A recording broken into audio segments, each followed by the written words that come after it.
Sobrang nagulo yung utak ko, mother chod. Pag bibili ka na Raptor, sabi nila bili ka na Hilux. Pag bibili ka Hilux, bili ka na Raptor. Okay, number 1 na lagi sinasabi, Raptor, nasisira, ganito, ganyan. Hindi sa pag-flex, nakadalawang Raptor na ako na Gen 1. Never ako nagka-issue. Sabi nila yung mga unang labas maganda. Isa ako sa mga nakauna. Sige, okay. Second, bumili ulit ako ng Raptor X. Wala rin problema, makina, lahat na malinis yan. Nasa paggamit yan, guys.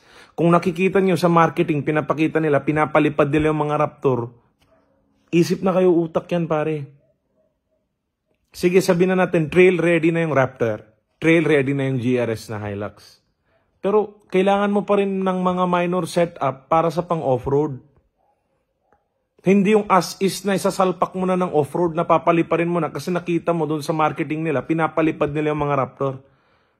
Pinapalipad nila yung mga Hilux. Pare, utak naman minsan. Kailangan mo pa rin gastusan yung mga yan after mo bilihin. 'Di ba? Lagi na daw sirain yung Ford Raptor, ganito, ganyan. Sa paggamit din yan, kung mga bumibili ng Ford Raptor, inisip nila agad-agad na pang off-road na nila yan agad. Wala na utak yan. 'Di ba? Tapos yung mga setup nyo, sobrang bibigat ng mga setup nyo. 'Di ba? Minsan hindi pa compatible, basta pogi lang tignan. Sige, lagay nyo na. Tapos sisihin nyo si Ford. O yan, nasisira lagi Ford Raptor. So bobo yung mga bumibili ng Raptor. Tanga si Ford na nagre-release ng Raptor kasi sirain naman. Nagbibigay niya naman sila ng warranty, 3 years or 5 years warranty yan. Pag nagka-problema ka engine, sagot niya. Pag nagka-problema ka kahit ano yan, sagot ni Ford. 'Di ba? Reklamo pa din kayo, Ford, sira na yan, ganito, ganyan. Nakailang Ford na kami sa bahay yan, mother chod.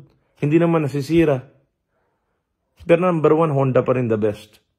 Subok na subok. Honda number 1. Okay? Pero sobra na mataas presyo ng mga sakyan yan. Kaya kailangan na natin lahat magpayaman. At mabili natin lahat na gusto natin yan.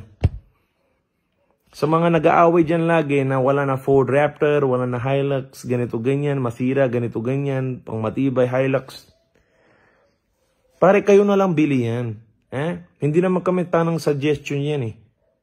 Sobrang na kasi, lagi na lang, pag bibili ka, hindi, ganito ganyan ka na lang. Ford Raptor, Ford Hilux ka na lang yan, Toyota yan. Okay, ako, bakit ayaw ko Hilux? Kasi masikip. Malaki ako tao. Okay? Masikip para sa akin ng Hilux. Tapos ang interior ng Toyota, lalo sa Hilux, sobrang tipid. Okay? Tignan mo na, i-compare mo naman yung interior ng Raptor sa Hilux. 'Di ba sobrang malayo? Naka-digital na yun lahat. Tapos yung screen nila, ang ganda rin. Ano sa Hilux, makukuha mo 4-inch, 5-inch na screen lang yan. Doon 12 inches na yata yan.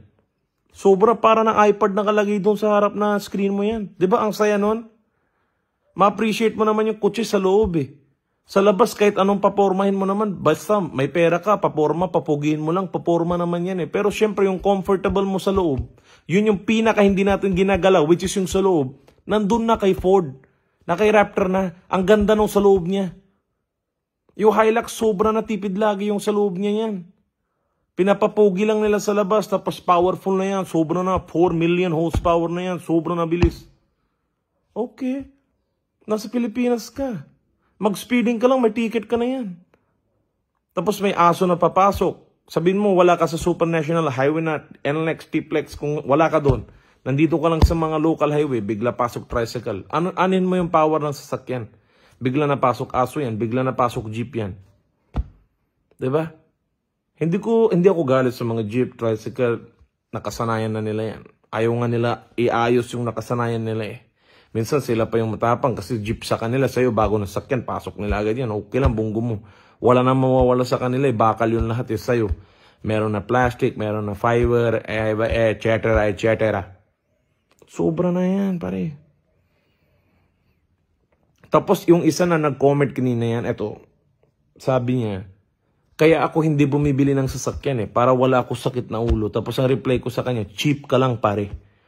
Yung iba dyan, parang sorry pare Pilipino kami, cheap kasi kami. Hindi rin bro, daming Pilipino dyan na kahit sakto lang pera nila, they buy the car for their family's safety.